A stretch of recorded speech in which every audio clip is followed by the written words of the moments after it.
It's time for the Brouhaha Sports Show. Brouhaha Sports with award-winning sports writer Dale McKee and co-host Marshall Wood.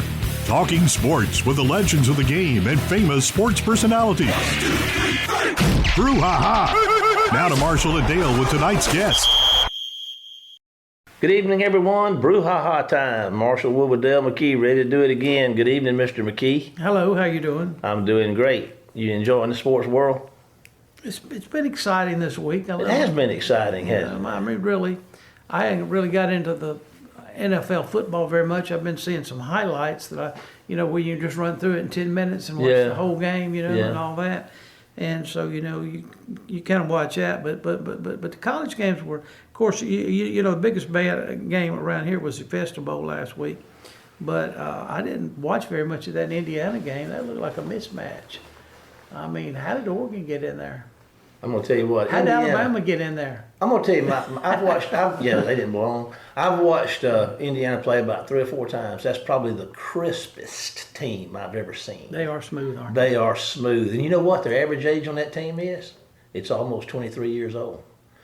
Found that out yesterday. They got a bunch of 2-stars, but they're 23 years old. And that's, I think, like 60% of their roster's that old. So that just disclosed something I hadn't thought of. There may be hope for these younger guys yet that aren't in the portal to go ahead and sign up and stay there for 4 or 5 years and take a couple of a red shirt, medical red shirt, and a red shirt, and get to be 23 years old. You play a 23-year-old versus an 18 or 19-year-old. Who's going to win? Well, the Miami quarterback is 26. Yeah. But he got a COVID year, and then he got a redshirt year, and then he got a medical year. He had 7 years. Well, six. This is his 6th. Okay. Because this was Trinidad's 4th, right, or 5th. Oh, Then this was his 5th year. But no, Trinidad's he's going to court on him. Yeah, well, he's getting in a different system, and you know by that than I do. But I think there's the NCAA, and this thing kind of drops to a more Mississippi level now, does it not? Yeah, but then it would have to go on up to the federal courts and all that. It may take years to do. Yeah. But I got mixed emotions about it. Okay, I think 5 years is enough. Yeah. I really do, honestly. I can understand him getting it, all that. But now, when my son, he enrolled in Southern Miss as a football player, and he had, from the time he started, he had 5 years to complete 4. Mm-hmm. I mean, 4 playing years. Mm-hmm. So, they were going to sit him out the first year. They set him out the first year, but what I'm saying is that he still had 4 years after that, and that's all he had. Okay, they didn't have the medical red shirts and stuff back then? No. Okay, yeah. I mean, you could have asked for one, but they weren't giving them out, which I don't really believe. I would like something to be tied to graduation. Yeah. Like you get a 5th year if you graduate from a college. Because these kids now are one year, and 1 year. Mm. Ole Miss just signed Deuce Knight. Yeah. Deuce Knight might be on the market next year if he has a good year. Well, he may not get to play if Travis comes back. Well, that's true too. Yeah. Mm-hmm. So that's going to be interesting. And Ole Miss may have to even go right now. I've heard that they're trying to find another quarterback to come in too. You got to have a couple of 3 of them, don't you? Well, probably 3 or 4. You got the kid from Oak Grove.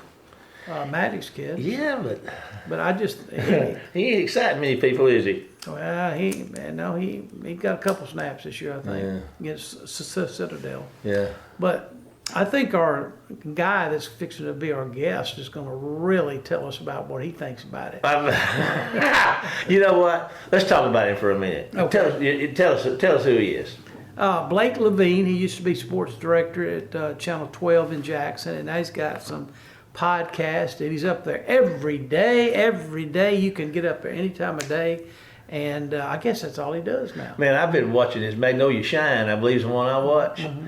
I love him. I mean, his informational, he covers high school sports in Mississippi like nobody's business. I mean, to me, that's where I go to, you know, and then he's off, of course, and all the other stuff too, the next level, big into college. But I'm excited about him, and we've had him before, have we not? Yes, we've had him a couple times before. He went to Syracuse. He's from California, and he went to Syracuse University. Man. And he got a job down here. He's diverse.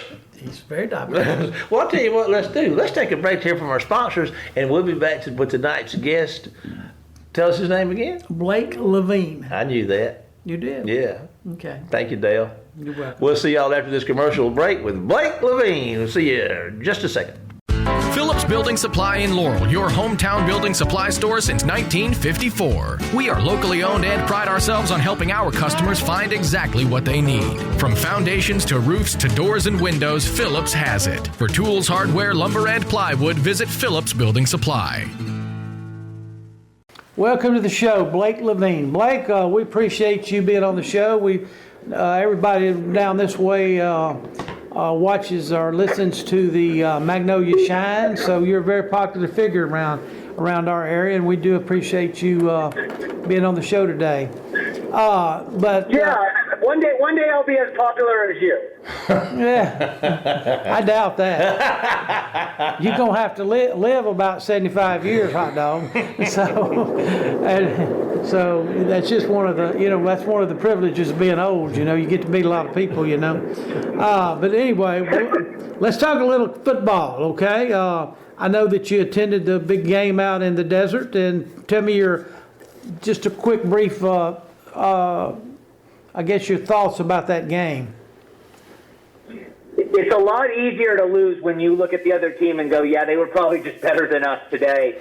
The fact that Ole Miss was actually leading in that game in the fourth quarter was actually miraculous. I mean, Miami defense was just amazing for them, and it was a thorough beatdown, even though the score didn't say it. I mean, Miami dropped 4 interceptions. I mean, otherwise it probably would have gotten ugly. But at the same time, Ole Miss battled all year, and they battled in the game, and they gave themselves a chance to win. They just couldn't get the stop at the end of the game. Yeah. That's about sums it up. That's what everybody that I've talked to, especially Ole Miss fans, said, Miami was better, and we were just kind of on life support there the whole ball game. It seemed like trying to hold off, or I guess don't let the dam break, or one or the other. But anyway, that's pretty good summary. What did you think about the famous non-call? Did that give Miami revenge for their loss back in 2001 to Ohio State? No, I mean, look, it was probably pass interference. I'm not going to disagree with that. It probably was. I mean, it was. They still would have had to score from the 18 or 20, somewhere around that line. And the chances of them scoring from the 18 or the 20 were still way under 50%. So did it cost them the game? No. What cost them the game is the way that they played for the first 59 minutes and 53 seconds. So that was not what cost them the game. Yes, I agree with you on that. Okay, let's get into this shambless deal. It's out there that he's hired a famous attorney here in Mississippi, not Mississippi related. I'm not sure exactly where he's from, but he's constantly in the courtroom against the NCAA, named Thomas Mars. And Thomas wants to get him another year of eligibility. Do we really want to go there as far as in the future, players maybe, like 25, 26-year-old playing against an 18-year-old kid?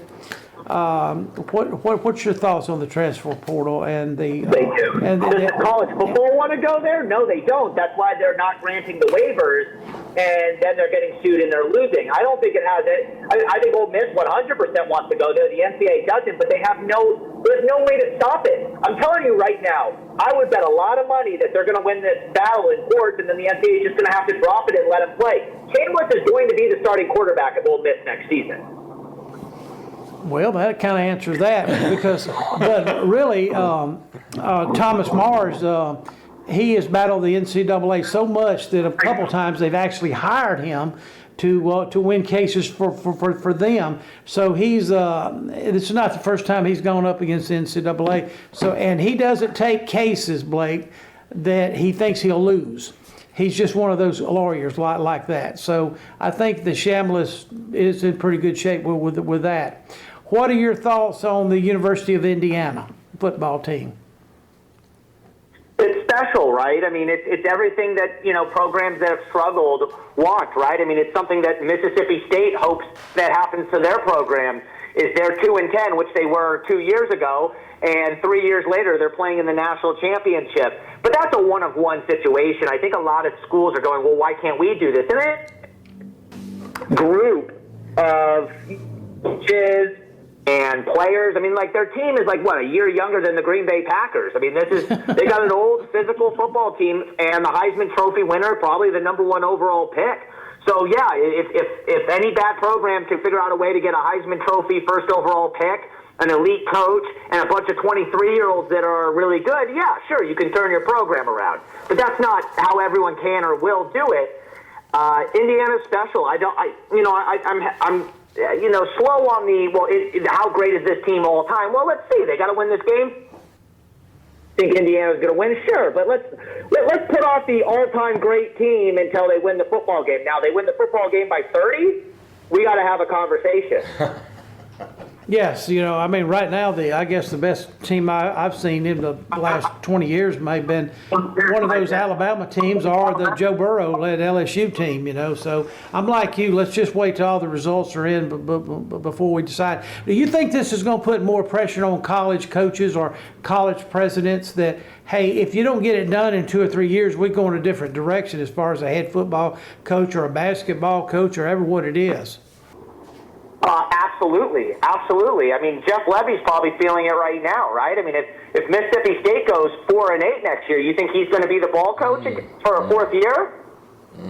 Good point. After going 10 and whatever. Yeah. It's pressure. It's pressure on everyone because they're getting paid so much money. These players are making so much money. These boosters are spending so much more money that they want immediate results. And the cool part for them is some of those buyouts are a lot of money, but these boosters will pay whatever it takes to win, and if they're paying whatever it takes to win and you're not winning, no longer do presidents fully control their football program or athletic directors. The boosters control more of the football program than ever, and if the boosters all of a sudden have groupthink and they think that it's time to move on, then you're moving on.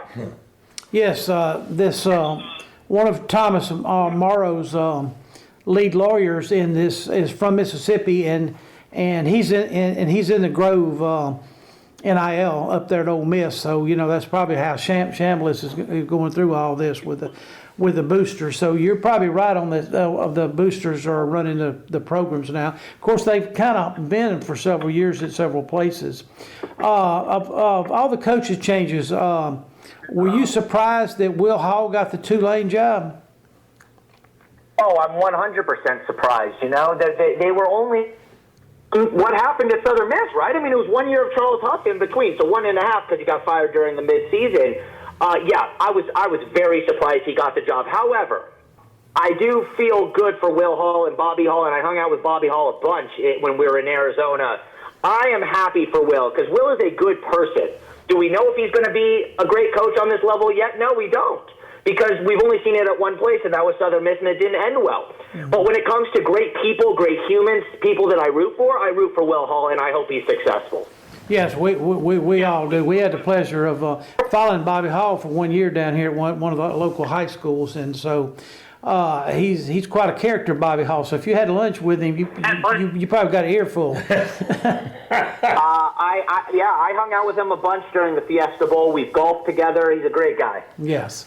Okay, of all the coaching changes, who do you think's made the most impact, say, in the SEC? The ones that just got the new coaches, like Florida, Auburn, LSU, Ole Miss, Kentucky. Can I take a cheap answer? Yes. All right, before he's even started his first full year. We're going to have to ask you to repeat that. It didn't pick up. Say that one more time, if you would. The guy that has won 2 college football playoff games before he's coached his first season. Okay, that's a good answer. The best hire. No, honestly, the best hire. Mm-hmm. They don't want to hear it, but it's Lane Kiffin. I mean, Come on now, right? I mean, we can't sit and pretend. I take jabs at him all the time, but we can't pretend that he's not a great hire for LSU. He's a great hire, and Pete Golding, he's been a great hire so far for Ole Miss. But there is you know what? Let's see what happens. You know what? I think he's going to be successful. But Lane Kiffin is a more sure thing. Yes, I think Lane Kiffin is where he needs to be, and I think Pete Golding is where he needs to be. I think that the universities just did. Now I did hear something on radio coming in this morning about LSU fans maybe get a little frustrated because we don't have a quarterback down there at LSU yet. So they're not, they're kind of getting a little bit nervous. Like Kiffin's supposed to be the quarterback guru. He's supposed to find us one. So maybe he'll find one before it's over with. I think they all need to relax. What did you think of Matt Corral before Lane Kiffin showed up? Oh, Matt Corral. Yeah, Mr. Six interceptions. Yeah. In a game. Yeah. Matt Corral was not who you thought he was. What did you think of Trinidad Chambliss when they signed him in the transfer portal, or did you even know that happened? I didn't know it happened, and be honest with you, but after he played against Arkansas, I said, it's going to be hard to move this guy out of the way. And that was like the third game of the year, So, no, you're right about that. And most people... Yeah. Most people didn't think much of Matt Corral. Nobody knew who Trinidad Chambliss was, and both of those quarterbacks were great Ole Miss quarterbacks. Jackson Dart was the only guy that I knew, and I was like, okay, that's a big-time player coming into the program. Lane Kiffin doesn't miss on quarterbacks, and he makes every quarterback better than what they were prior to him. So whoever is going to play quarterback for them will be the best version of themselves. Love it. Oh, yeah, there's no doubt about that. There's no doubt LSU is going to win, okay? But it is getting harder and harder to win. It seems like, when this NIL started, everybody thought the rich would go get richer and get all the players, but that's not working out, is it, Blake? It is in some sense. I mean, Ohio State won the national title last year with the highest roster, right? So it did happen. Yeah. Miami is top 3 or 4 in NIL spending? Yeah. So it is. I mean, it absolutely is. Georgia, Ole Miss. I mean, look, people can talk about, well, it's not all of it, but think about the final 8 teams. Oregon, Ohio State, Miami, Georgia, Ole Miss. Are those not all the teams that spend a lot? Yeah, most definitely. There you go. So if you really do, it's absolutely who's spending the most money. Indiana's the one-off, and we'll see if they continue it. But Mark Cuban's about to put millions of dollars into Indiana. Well, all of a sudden they are going to be one of the big spenders, and Texas is going to be the biggest spender of this offseason. I guarantee you they're going to make the playoffs next season. Wow. Well, listen, I know I saw you up at state championship games in football, and we'll ask you one last question about high school football. But who were some of the players that really impressed you up there at the state championships? Was there one that just stuck out to you? The Gulfport running back was pretty fun to watch. Him and J.J. Hill, Cooper Crosby, those guys going at it, that was a lot of fun to watch. I thought those kids were special. How about Nash Morgan of Warren Central, son of Mississippi State football players, doing it in Starkville, Mississippi? That was pretty special to watch, Nash Morgan do that. And the fact that he went and played defense for the game on top of being Superman on offense and coming down with an interception, Nash Morgan was the best player of the tournament. I thought the quarterback from East Webster was really good, Cross. I thought there was a few kids that I really enjoyed. What about next year? What teams do you think are? I'm just asking off the top, and I'll tell our audience we really hadn't planned these questions with you before. But who would you think would be maybe the number one team in Mississippi next year? In high school football. Tupelo will be the number one team preseason for sure. Okay.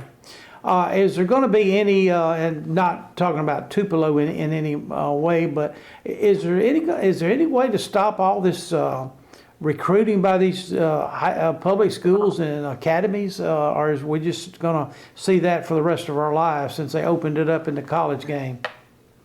I think people are going to have to start getting used to it. If a family picks up and moves from city to city, you can't stop that. Yeah. No, even if it's public school, you just can't, because that family's making a decision to get up and move. I mean, look, as long as they're not faking the address, there's nothing you can do about that. You can't stop a family from choosing where they want to have their kids' education, even if it's for football in the long run.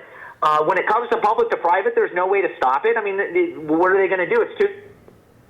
It's something that people are just going to have to get used to. And then if school choice gets passed, depending on what level of school choice, if it gets passed, that will be another dynamic. That's true. Okay. What about the? Where do you think John Harbaugh is going to go land up coaching? Because I don't think anybody's going to hire anybody until Harbaugh decides what he wants to do. I like him with the Giants. I think John Harbaugh to the Giants would make the most sense.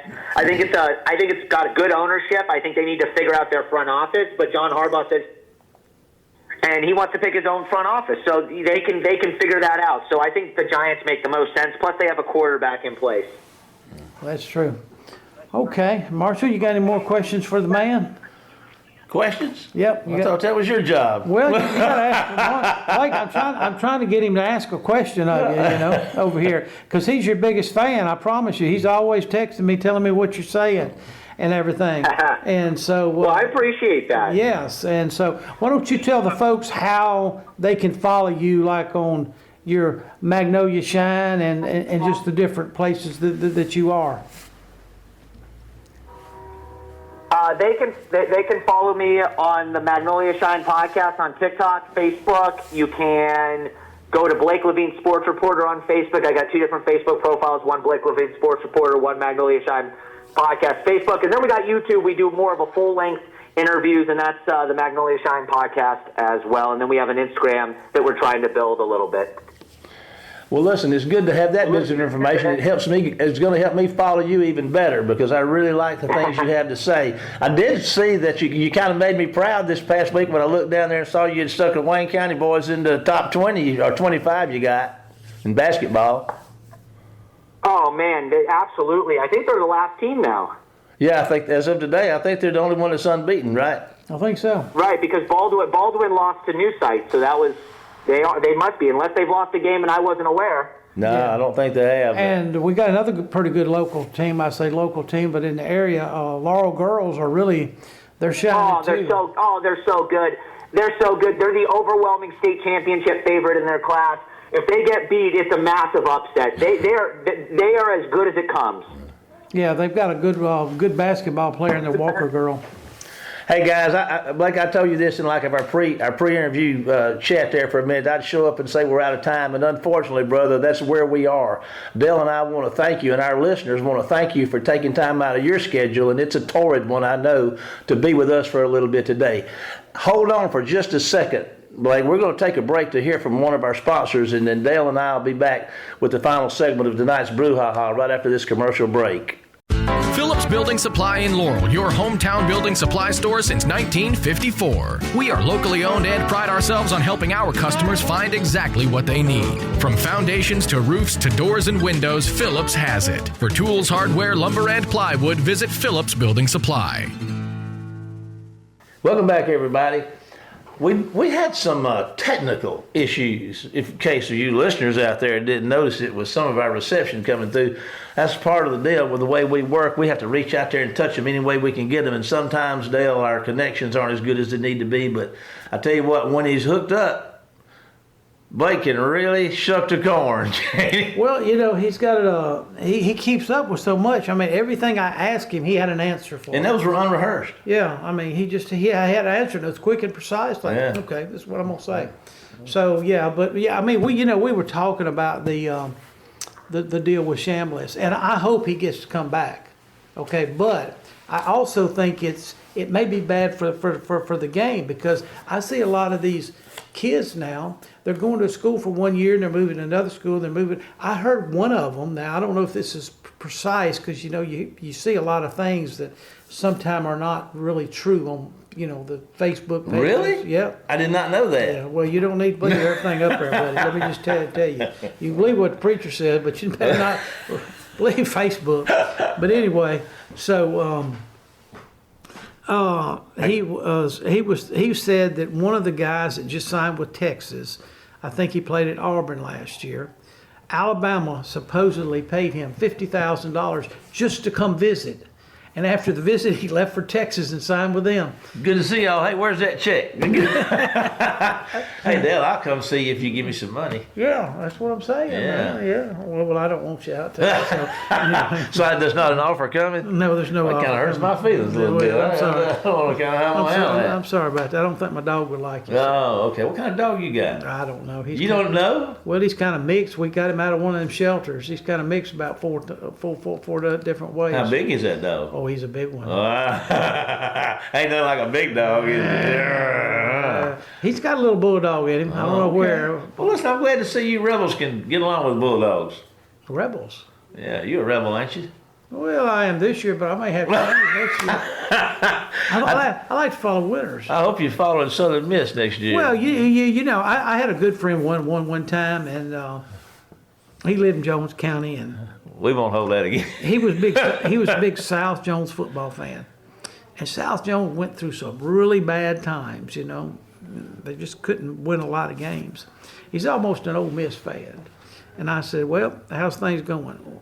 Well, I'm a South Jones fan and an Ole Miss fan. How you think I feel? He was true to his colors, wasn't he? Yeah, he was true this bad, Man. like the 80s.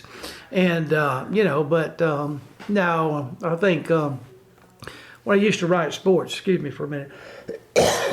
We're trying to do a show here, Dale. I know. What are you trying to hawk up over there? I don't know. I think I got cat Hey, hair. it'll spit that. But anyway, I just remember people used to fuss at me sometime. They said, "Man, why'd you give the big headlines to what so-and-so school and all this kind of stuff?" I said, "They won a game." They won a game. I said, "The headlines goes to the winners." Amen. I said, "That's the only way I know to do it." I said, "If I'm supposed to be partial. Now, I'm not partial, but I'm supposed to be partial." And the biggest compliment I get is when people tell me sometimes. Now, who are you a fan of? Because they read my column, Yeah. you know, and stuff like that. And so I try to make it pretty even for all of them, you know. And stuff like that. But I do have my favorites. And like when I was growing up years ago, baseball, let's just take baseball. I grew up a Baltimore Oriole fan because we lived in Baltimore for 4 years when my dad was in the Army. And I became a Baltimore Oriole fan, okay? And well, if the Orioles didn't make the World Series and the Yankees did, who was the rivals of the Orioles? Of course, the Yankees are the rivals of everybody, it seems like. I would, you know, just kind of follow the Yankees because they had Mickey Mantle and Yogi and all the boys, you know. And so I'd follow them. Well, for a long time when I was growing up in the 60s and 70s, I was an Ole Miss fan. And, of course, then Ole Miss didn't start doing good in the 80s. And then there was like Alabama winning, you know. And so when they get to the bowl games, I'm following Alabama, you know.